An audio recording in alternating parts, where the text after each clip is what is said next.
So the key binds that I am using is the reprise of Bible query.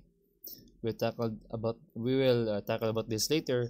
As example, let me search James 1:1.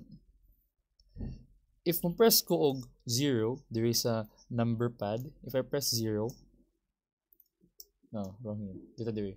If I press 0, magawas ang verse. If I press 0 again, mawala ang verse.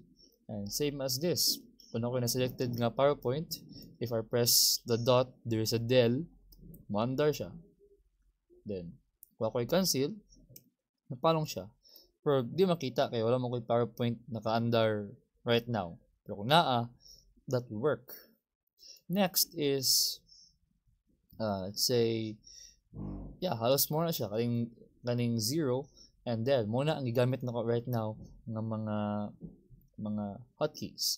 Another hotkey is gibuhat nako is I used control plus Q para maka-trigger sa studio mode. Diba usually kailangan pa ta mo press sa studio mode para mo enter tayo into studio mode. Kailangan pa nato siya i-press manual.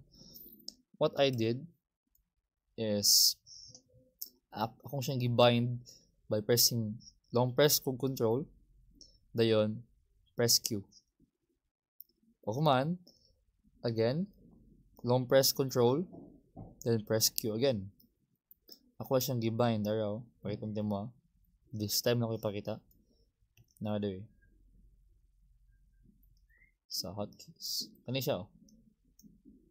Ano siya? Enable studio mode, control plus Q, then disable studio mode, control plus Q. So, muna ang shortcut na gigamit na ko para mas paspas ko makagamit sa studio mode. So, muna ang mga hotkeys, saan paggama or remove hotkeys, how to add more hotkeys, and the current hotkeys yung ipanggamit na ko sa kuwang setup.